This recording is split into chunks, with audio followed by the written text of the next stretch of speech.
What's going on, people? We are Tottenham TV back here with another Tottenham update for you guys. If you did watch our match report before, we did mention that Will Lankshear has signed a new contract with the club running till 2029.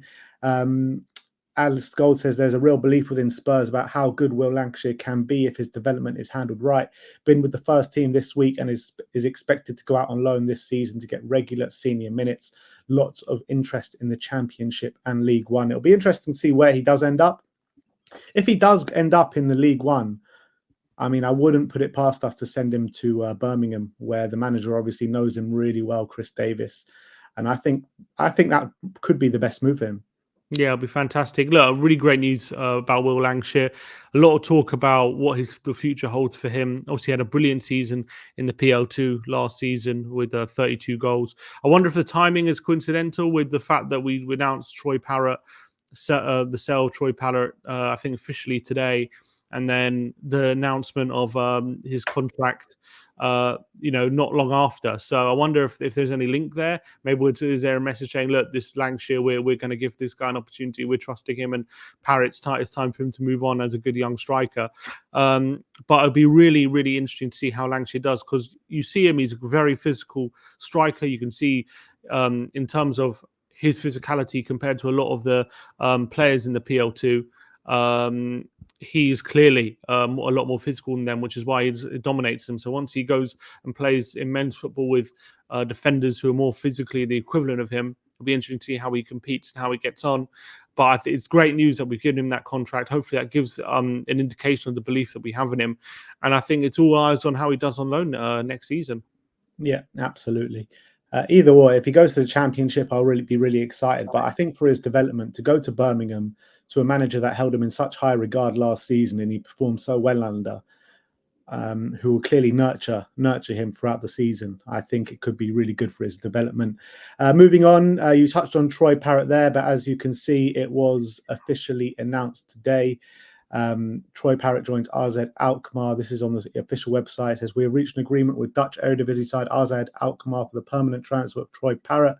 Having joined us in July 2017, Troy progressed from the club's academy into the first team to make his competitive debut in the September 2019 in the Carabao Cup tie against Colchester, with his Premier League debut following shortly after. The Dublin-born attacker made 4 competitive senior appearances in our colours. During his last time here, he had loan spells with Millwall, Ipswich, MK Dons, Preston and Dutch outfit Excelsior last season. The forward has 23 caps and 5 goals to his name for Republic of Ireland.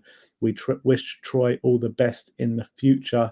It's a bit sad to see him go, seeing as, they had such high hopes for him, didn't they, at one point? I remember that friendly at Colchester so well. I was there that night. Obviously, it was a terrible night for us as Spurs fans because we went out on penalties.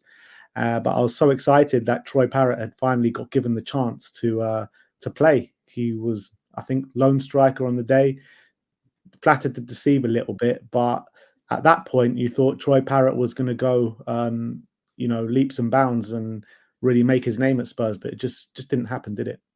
Yeah, unfortunately, he never really got an opportunity at Tottenham, but obviously he's done really well at Excelsior, and so he's found a home in the Dutch division. Clearly, they value him. RZ is a bit of a step up. He'll be competing in Europe, hopefully competing in the upper echelons of the Eredivisie. And I think Ali Gold reported there's a 20% sell-on clause. So, look, maybe we haven't seen the last of him, because we've seen already, even in this window, with Villa signing Philogene because they had a sell-on clause, so it allowed them to negotiate a reduced fee for him. And a bit different with Philogene, though. I think with Philogene they had first option. So any club, if a club bid, then Villa's bid would automatically get accepted if they matched.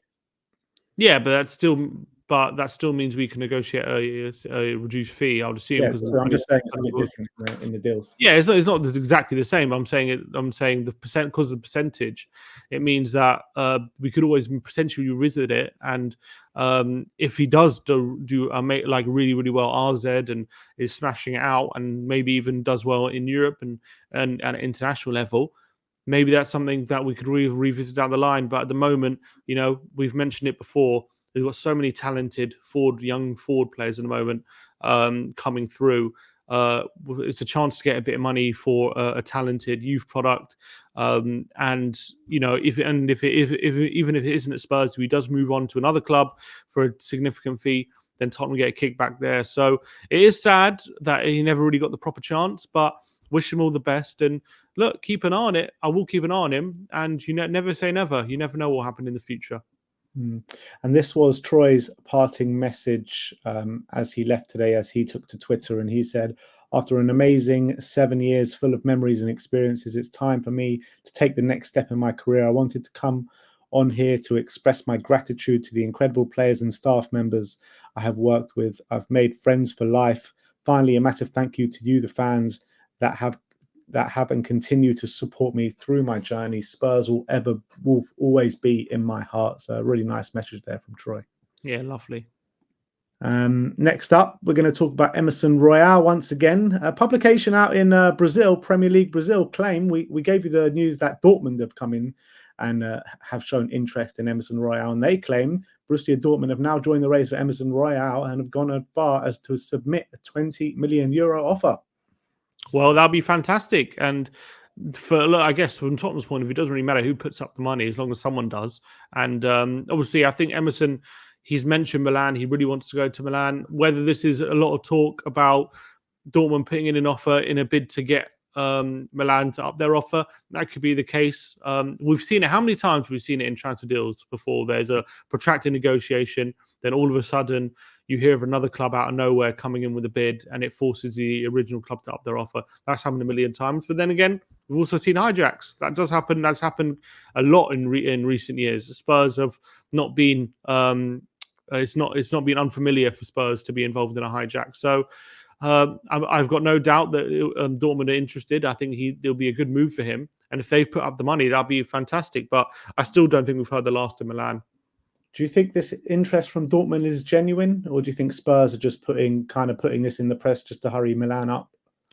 Who originally mentioned Dortmund? Was it Romano, or was it? No, it wasn't Romano. I can't remember who it was. Ali Gold. It was Ali Gold who originally mentioned.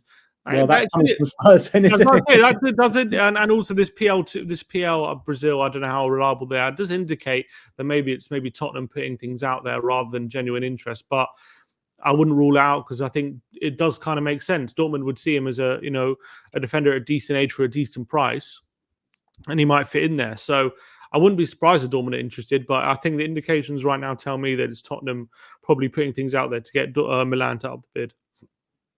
Next up, let's talk about Desiree Douillet once again. L'Equipe are saying that Rennes want at least €60 million for Desiree Douillet.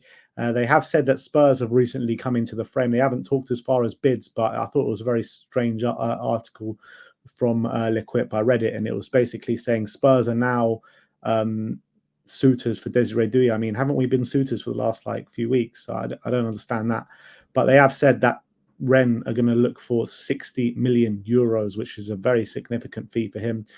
Sky Sports saying Bayern and PSG are the two clubs Desiree Douillet is deciding between, despite interest from the Premier League. Fabrizio Romano says that Tottenham have been tracking Douillet for a long time, appreciating the player, but at the moment they have not sent any proposal, and we can say that Bayern and PSG have been a lot more aggressive on the player's side, and Tottenham are not expected to be in concrete talks with Desiree Douillet in the next days. So not looking too positive on this one. Yeah, I wouldn't be surprised though. In a weird way, I reckon Bayern and PSG might be prepared to put more money up front than Spurs right now to try and get him in. But I wouldn't be surprised if Tottenham are willing to put a bit more money, but bonus incentivized. Like if we're willing to put I wouldn't be surprised if Tottenham are willing to kind of get close to that 60 million fee. But it would have to be very heavily incentivized. Like he has to reach a certain amount of appearances, certain amount of goals, or whatever it is, to get there. But and then less money up front. But then if you're Rennes, what do you go with? Do you go with a bit more money up front from Bayern or PSG, or would you go with a bit more heavily incentivized one? That'll be their decision. But that's how I would see it. I think I don't know if I see Bayern and PSG reaching that kind of fee. To be honest, I can see PSG doing it potentially, but not Bayern. I can't see Bayern stumping up €60 million on Desiree Douillet. I really can't. Mm. I think probably what he should be going is about 40 million or something like that. I think 60 million is a bit excessive for someone who's got unbelievable amount of talent, but really, what's he had, one season? Yeah, that's why I would say Tottenham. I reckon Tottenham would be willing to do it if his bonus incentivized. It To go feels to like what would be the whole figure, including the bonuses? I wouldn't be surprised if it gets close to 60. But I would say, let's say it's like 30 million up front, and then 20 million once he hits like 100 Premier League appearances, and like another 10 million once he gets 20 goals or something like that. Something like, I don't know. Obviously, I'm just throwing things out there. But if I'm Tottenham, right, and you're trying to get ahead of the game, could be a smart way. But maybe if you're Ren, you want more money up front, that might be the case. Or maybe they're thinking, look, we believe Douye is that good that he'll do that, and they might be willing to take that offer from Tottenham. But I think if I'm Spurs, that's how I would structure it, and I wouldn't be surprised if that's what they go for. Yeah, and I wouldn't be surprised if Tottenham do put in a bid like that. PSG just go up on the table and go slap, here's 60 million. Yeah, we know that with PSG as well.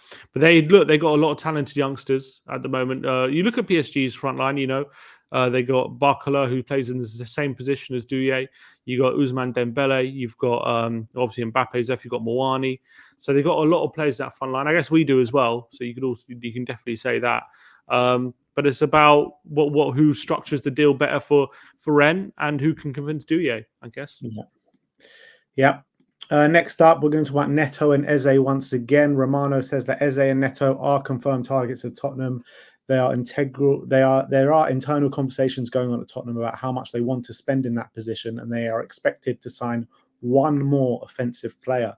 Peter O'Rourke says Liverpool have now joined the race for Eberechi Eze, and a tier 1 ITK from Spurs ITK says that Palace are confident of keeping Eze, as they now demand the release clause paid in one lump sum. Spurs and other clubs interested have been scared off by this. Doesn't surprise me that Tottenham don't want to do that, just given how tight we run our, financials. And obviously, I think, to be fair, we can say how it's about how tight Tottenham run it, but I think every club is getting on board with that now, to keep in line with FFP. So I think you're going to see a lot more clubs running more similarly to Tottenham, in my opinion. And to be fair, we can say just spend the money, and I would say that as well. But if the release clause is reportedly 68 million, that is significant in an FFP year, in an FFP system where you're only allowed to have a 100 million, 110 million loss over a 3-year period. I know it's changing, but I don't know how that. I think it's changing next season, so I don't know how that affects this year's kind of accounts. And if it's still that case, then 68 million is a significant outlay in one go, rather than a deal which is obviously staggered. So I can understand I thought it's spread over the terms of the contract. Well, if it's paid in a lump sum, then I don't know. Like, I think how Chelsea did it, how they structured it. I think that's probably how they structured the finances. Right. I don't think they paid the 100 million to, what was it, Enzo or Moises in a lump sum. I doubt they did. 10 years. I doubt they paid it in a lump sum. I might be wrong, but if the Palace wanted a lump sum, that means that all that 68 million would be in that financial. So that is a big bit of a risk unless we can get some sales. So I do understand that, but I also know that Tottenham are a very healthy FFP situation, and they can spend money if they want to. I don't know, after a year without Europe, if it's maybe not as good as it maybe was a year ago, but it's still, I'm pretty sure, healthy. And I reckon they probably could do it if they really wanted to, but it's just a bit more risky than not doing it. I would guess that's probably why they'd be interested in spending that money in a more structured way. But then now Palace has sold Elise, there's no real reason for Palace to tell clubs, look, pay the release clause or F off, essentially. And maybe that's what they're now doing. In terms of Neto, yeah, we've talked about Neto a lot. I think we should. I'm happy to go in with a bid of a good fee with heavy incentives. If he does play a lot of games, then that fee goes up. But we'll see what happens there. Forget what's the minimum you'll pay for Neto. What's the maximum you'll pay for Neto? As a lump sum or like with bonuses? So just the value of the deal. I think if it's no bonuses, I would say I would pay 35 million. I would say. I think it's worth it. 35 million. If we're saying, look, you can do it with like bonuses, so he pays more. Like if you can pay like a lump, you can pay like an original fee of like 30, and then if he sorry, you can pay original fee of like, I don't know, 25 or something, and if he plays, you can pay more. I'll probably go as far as like 50 because then it makes it worth it. You But do 20 million and then another 10 million for every 38 games he plays. every 30 games, I think that'll be all right. I don't know if Wolves will like that, but I'll like that. I think something like that. But look, I'm still as I said, I'm still very interested in Neto. I still think when a player as good as him is available and he's as good as for our system as him, sometimes the risk is worth the reward. And if you gamble on it, yes, he might come and just be injured all the time, but also maybe you'll be able to keep him fit and you'll massively benefit. So I think there is a price there that would make it worth it, but I don't know what Spurs think it is.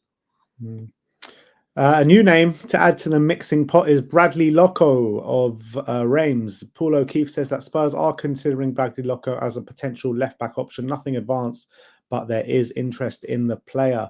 I think we were linked with him a couple years back, or maybe last summer or the summer before. Does seem like an impressive player. Definitely someone that can provide competition for Destiny. What's your opinion?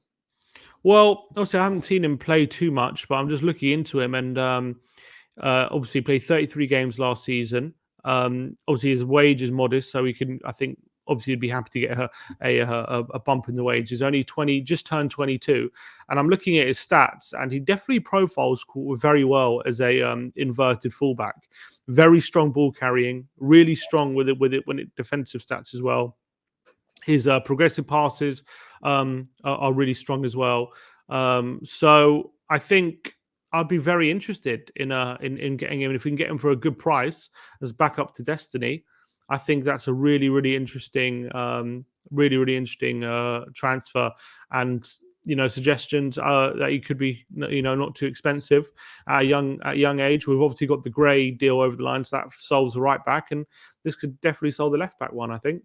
Look at this, the data MB chart. This is Bradley Locko against Destiny Udogie from last season. There's not many things, apart from expected assists, Bradley Locko actually profiles, well, this is the French league, so you've got to caveat it with that, but he's done better in all those metrics over Destiny Udogie last season. Yeah, and I did look, obviously playing in a different league and in different circumstances, but look, definitely I can understand why Spurs are looking at him, that's for sure, and I can understand why they're interested in him. This is how, let me show you something as well. Let me share my screen. This is how he compares to Destiny as a inverted fullback from FBref for the inverted fullback stats. And so Bradley's in the red, Destiny's in the blue. So a bit more similar this time. But you can still see Bradley performs very, very well compared to Destiny in these, and he performs very strongly in these metrics. So I can understand. Look, I think Spurs are looking at it and thinking he's a young player, maybe getting him at a good time as well, and maybe a good price. And then all of a sudden, our fullbacks could be. You think about our fullbacks then, and they could be there for a long, long time. Yeah, I mean, he joined Brest, right? He was at Brest last season, not Reims. He joined Brest from Reims for about 2.5 million. I think he was on loan at Brest the year before, which they paid, I don't know how much in a loan fee. So 2.5 million. He's now got a market value of they paid 500,000. Wow, they paid really cheap for him. Now he's worth about 12 million euros. So you could think you could probably get him for a fairly modest fee, like 15, 20 million.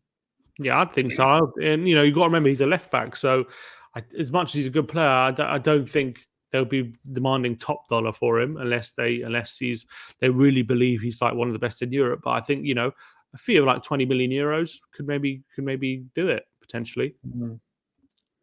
All right. So last but not least, back on the Dele Alli situation, Chris Wheeler from the Daily Mail says that Everton have now reached the agreement with Tottenham, so they are not required to pay a further fee if Dele does sign the contract with them. So that's very good news in terms of moving Dele Alli's career forward. Yeah, delighted. I think it's the right thing to do. As we said, I think Spurs have done the right thing to allow Dele to get his career back on track. Maybe we've foregone some money, but I think hopefully Dele can really grab this opportunity with both hands, and Everton can really give him the opportunity to restart his career. And I'm really excited to see what a Dele Alli next season is going to look like, because I really hope he can start getting back to his best. And if he can, that's a really exciting player there. Absolutely. So there you have it. That is your Tottenham update for today.